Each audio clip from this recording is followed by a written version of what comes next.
आदाब, मैं हूं सोहेल और इस वक्त हम खड़े हैं काजीमोड़ा पुंछ में, जहां पर फॉरेस्ट डिपार्टमेंट की तरफ से एक बड़ी कार्रवाई करते हुए जो जंगलात का एरिया था जिस पे लोगों ने नाजायज़ कब्ज़ा किया हुआ था उसको वापस रिकवर किया है। इसी पर ज़्यादा जानकारी के लिए हमारे साथ इस वक्त डीएफओ पुंछ मोहन चौधरी साहब हैं।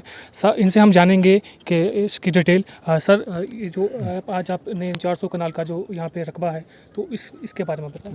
ये खसरा नंबर 2944 जो कि रिकॉर्ड ऑफ राइट्स में गैर मुमकिन झाड़ है और 1991 में यहाँ पे प्रॉपर सोशल फॉरेस्ट्री का क्लोजर वेल एस्टेब्लिश था और पिछले कुछ टाइम से यहाँ पे इलीगल रेवेन्यू रिकॉर्ड की गव में काफ़ी एनक्रोचमेंट हुए और यहाँ पे प्रॉपर प्लॉट सेल वगैरह हो रहे थे। तो जो हमारे सोशल फॉरेस्ट्री के फ्रंट लाइन स्टाफ थे तो उन्होंने प्रोएक्टिवली एक्ट करते हुए उसमें ना फर्दर स्ट्रक्चर नहीं रेज होने दिया। और फिर 2014 में ऑनरेबल हाई कोर्ट की डायरेक्शन थी कि इसमें प्रॉपर स्पीकिंग मैनर में आप प्रोसीड कर सकते हैं। उसी चीज़ को हमने फॉलो करते हुए रिसेंटली डीसी साहब से मैटर टेकअप करके जो भी इलीगल रिकॉर्ड्स थे उसको कैंसिल करवाया। रिकॉर्ड कैंसिल करवाने के बाद में हमने आज का डे फिक्स किया जिसमें एक सिंगल डे में हमने प्लान किया था स्ट्रेटजिकली कि हमें एक डे में पूरा फेंसिंग करना है so that law and order problem भी ना हो और जो पब्लिक रेजिस्टेंस है वो भी हम टैकल कर पाएँ। इसके लिए हमने हमारे टेरिटोरियल स्टाफ और सोशल फॉरेस्ट्री स्टाफ, एफपीएफ के स्टाफ और पुलिस असिस्टेंस के साथ ना और एग्जीक्यूटिव मजिस्ट्रेट की प्रेजेंस में तो मोर देन 250 स्टाफ ने सिंगल डे में ये पूरा एरिया फेंस किया। तो ये कोई 300 to 400 कनाल समथिंग एरिया जो हमने आज पूरा फेंस किया। और आप देख सकते हैं कि यहाँ पे जो 91 में जो प्लांटेशन हुई थी तो उसके वेल एस्टेब्लिश ट्री आज भी मौजूद हैं। और ये प्राइम लोकेशन की आप देख सकते हैं कि सिटी के कितना पास में और इस ज़मीन की कीमत मोर देन 300 करोड़ होगी।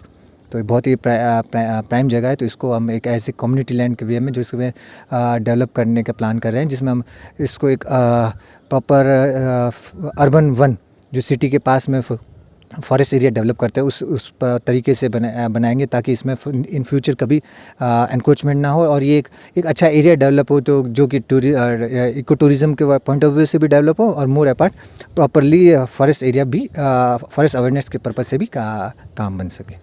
तो सर, इसमें कहीं आपको कहीं काफ़ी दुश्वारियों का भी सामना करना पड़ा होगा इसमें हमने टाइमली जो भी लीगल मैटर्स थे हमने टेकअप किए, ऑनरेबल कोर्ट्स में हमने परस्यू किया। फिर उसके बाद में हमने डीसी साहब से टेकअप करके प्रॉपरली रिकॉर्ड स्पीकिंग के मैनर में हमने रिकॉर्ड ठीक करवाए। फिर जो पब्लिक रेजिस्टेंस था उसको भी हमने कई लोगों को कम्युनिटी सारे लोगों को इन्वॉल्व किया, स्टेक होल्डर्स को इन्वॉल्व करके उनसे डिस्कस करके सारी चीज़ें एक कॉन्फिडेंस बिल्ड करके उनको अवेयर करके कि फॉरेस्ट है उनके काम आएगा। उस बेसिस पे हमने कंटिन्यूसली प्रोग्रेस करते हुए मतलब मिनिमम रेजिस्टेंस के तहत हमने और फेयरली एक्ट किया। मींस कि हमने किसी के साथ में इनजस्टिस वे में नहीं एक्ट किया, फेयरली एक्ट करते हुए हमने पीसफुली करवा पाया। और मोर ओवर हमने लोगों को ये भी कहा कि अगर किसी को लगता है कि उनकी मलकियत जगह अगर इसमें आए तो वो प्रॉपर हम निशानदेही करवा सकते हैं और उसमें हम रेस्पेक्टफुली उनकी जगह छोड़ देंगे।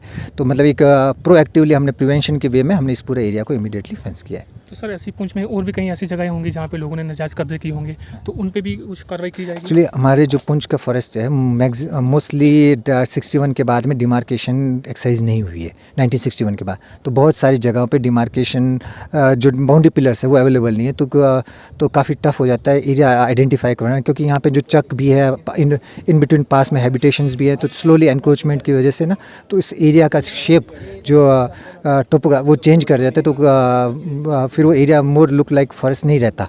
तो वो हमें प्रॉब्लम आ रही है। तो जैसे जैसे हमें पता चल पा रहा है, हम रिकॉर्ड प्रॉपर से हमें वेरीफाई हो रहा है, तो हम कंटिन्यूसली पिछले काफ़ी टाइम से प्रोसेस कर रहे हैं। रिकॉर्ड भी ठीक करवाया हमने। मोर देन 20,000 कनाल इलीगल रिकॉर्ड्स फॉरेस्ट लैंड पे हमने वो कैंसिल भी करवाए हैं।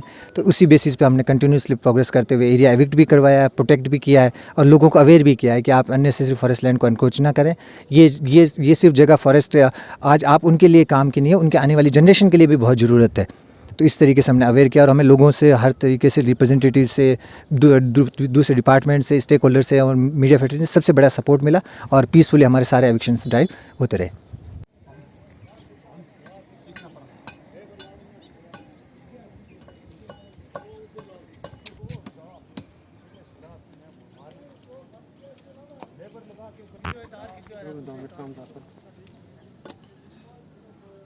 इस अगली है ना पीछे